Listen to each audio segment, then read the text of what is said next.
சாய்ராம். அனைவருக்கும் அன்பு வணக்கங்கள். இன்று நாம் ஸ்ரீ சாய் சத் சரிதத்தில் இருந்து அத்தியாயம் 31 பகுதி 2 பார்க்கலாம். சென்ற பகுதிகளை கேட்க விரும்புவோர் கீழே டிஸ்கிரிப்ஷனில் கொடுக்கப்பட்டுள்ள லிங்கை கிளிக் செய்து கேட்கவும். இந்த அத்தியாயத்தில் நாம் பார்த்து கொண்டிருப்பது நாம் இந்த ஜென்மத்தில் மனித பிறவியாக எடுத்திருக்கும் கர்மாவை தொலைத்து முக்தி பெறுதலாகும்.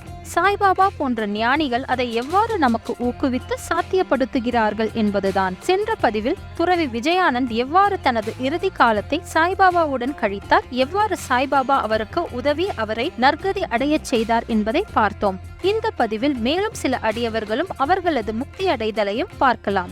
தலைப்பு: பாலாராம் மான்கர். திரு பாலாராம் மான்கர் என்ற சாய்பாபாவின் அடியவரான ஒருவர் தம்முடைய மனைவி காலமான பின் மிகவும் சஞ்சலமடைந்தார். வீட்டு பொறுப்புகளை எல்லாம் தம்முடைய மகளிடம் ஒப்படைத்துவிட்டு இல்லறத்தை துறந்து சீரடிக்கு சென்று தம்முடைய சாய்பாபாவுடன் வாழ்ந்து வந்தார். பாபா அவரின் பக்தியால் மிகவும் மகிழ்ந்து அவரின் வாழ்க்கைக்கு ஒரு நல்ல திருப்பத்தை அளிக்க விரும்பினார். அதை அவர் இவ்வாறாக செய்தார். அவருக்கு ரூபாய் 12 அளித்து சாதாரா ஜில்லாவில் உள்ள மச்சீந்திரகட்டுக்கு சென்று வாழும்படி கோரினார். மான்கர் முதலில் பாபாவை பிரிந்து சென்று அங்கு தங்குவதில் மனம் இல்லாதவராய் இருந்தார். ஆனால் இதன் மூலம் அவருக்கு ஒரு சிறந்த வாழ்க்கை முறையை கொடுத்தருள உள்ளதாக உறுதி கூறி அவரை தேற்றினார் சாய். ஒரு நாளைக்கு 3 முறை தியானம் செய்யுமாறு கேட்டுக்கொள்ளப்பட்டார். பாபாவின் சொற்களை நம்பி மான்கர் மச்சீந்திரகட்டிற்கு வந்தார். இன்பமான காட்சிகள், தூய நீர், ஆரோக்கியமான காற்று, சுற்றுப்புறம் இவற்றால் மிகவும் மகிழ்ந்து ஏகாக்கிர சித்தத்துடன் பாபா அறிவுறுத்தியபடியே தியானம் செய்ய தொடங்கினார் மான்கர். சில நாட்களுக்கு பிறகு ஒரு தெய்வீக காட்சி அவருக்கு ஏற்பட்டது. அடியவர்கள் பொதுவாக அவர்களது சமாதி நிலையிலோ அல்லது தியானத்தில்தான் அதை பெறுகிறார்கள். ஆனால் மான்கரை பொறுத்த மட்டிலோ தியான நிலையிலிருந்து விடுபட்டு சாதாரண நிலைக்கு வந்த போதே அதை அவர் பெற்றார். பாபா தாமே அவர் முன் தோன்றினார். மான்கரோ பாபாவை பார்த்து தான் ஏன் அங்கு அனுப்பப்பட்டிருக்கிறார் என்று கேட்டார். அதற்கு பாபா கூறினார், சீரடியில் பல்வேறு எண்ணங்களும் கருத்துக்களும் உன் மனதில் உருவாக ஆரம்பித்தன. உனது நிலையற்ற மனதை அடக்கவே இங்கு உன்னை நான் அனுப்பினேன். நான் சீரடியில் இருப்பதாக நீ எண்ணுகிறாய். பஞ்ச பூதங்களால் ஆனதும் 3.5 முழ நீளம் ஆனதுமாகிய உடம்பில் நான் வசிக்கிறேன் என்றும் அதற்கு வெளியில் நான் இல்லை என்றும் நீ நினைக்கிறாய். இப்போது நீ கண்ணார சீரடியில் கண்ட அதே மனிதர்தானா இவர் என்று தீர்மானித்துக்கொள். இந்த காரணத்திற்காகத்தான் உன்னை நான் இங்கு அனுப்பினேன் என்று கூறினார் சாய். குறிப்பிட்ட காலம் முடிந்த பின்னர் மான்கர் மச்சீந்திரகட்டை விட்டு நீங்கி தன் சொந்த ஊரான பாந்திராவை நோக்கி புறப்பட்டார். பூனேவில் இருந்து தாதர் வரை அவர் ரயிலில் பிரயாணம் செய்ய விரும்பினார். ஆனால் அவர் டிக்கெட் பெற புக்கிங் ஆபீஸுக்கு சென்ற போது மிகவும் கூட்டமாக இருப்பதை கண்டார். விரைவாக அவரால் டிக்கெட் பெற முடியவில்லை. அப்போது அந்த சமயம் தனது இடுப்பில் கோவணத்துடன் ஒரு கிராமவாசி அவர் அருகில் வந்து, நீங்கள் எங்கு போகிறீர்கள் என்று கேட்டார். மான்கரோ தாதருக்கு என பதிலளித்தார்.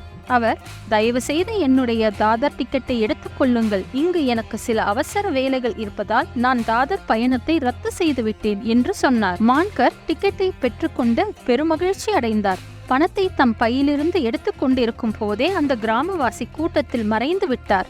மான்கர் அவரை கூட்டத்தில் தேடியும் பயனில்லை. ஸ்டேஷனை விட்டு வண்டி போகும் வரை மான்கர் அவருக்காக காத்திருந்தார். ஆனால் அவரை பற்றி எவ்வித சுவட்டையும் அவர் காணவில்லை. இந்த சம்பவம் திரு மான்கருக்கு நிகழ்ந்த 2வது அதிசயமாகும். இதற்கு பின் மான்கர் அவரது வீட்டிற்கு சென்று விட்டார். சில காலத்திற்கு பிறகு மீண்டும் சீரடிக்கு வந்து பாபாவின் ஏவலையும் சேவையையும் செய்து வந்தார். அங்கேயே பாபாவின் பாதங்களேயே இருந்தார். பாபாவின் முன் நிலையிலேயே அவருடைய ஆசிர்வாதங்களுடன் இந்த உலகத்தை துறக்கும் நல்லதிர்ஷ்டம் வாய்க்க பெற்றார். தலைப்பு: தாத்யா சாஹிப் நூல்கர்.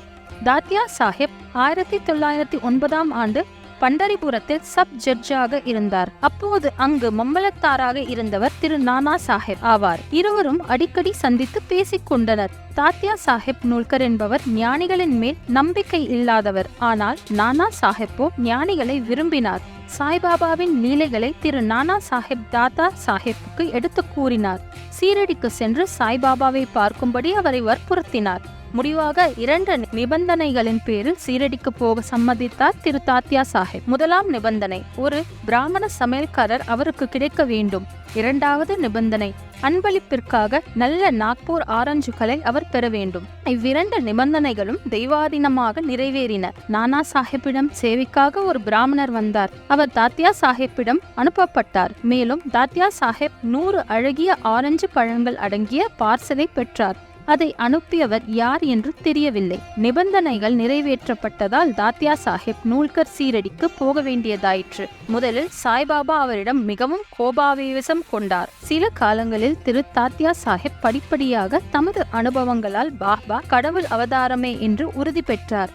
பாபாவிடம் அத்தகைய அன்பு பூண்டு தனது மரணம் வரை அங்கேயே தங்கினார். அவரிடம் அவருடைய முடிவு நெருங்கிக் கொண்டிருந்ததால் புனித வேதங்கள் படிக்கப்பட்டன. முடியும் தருவாயில் பாபாவின் பாத தீர்த்தம் கொண்டுவரப்பட்டு குடிப்பதற்காக அவரிடம் தரப்பட்டது.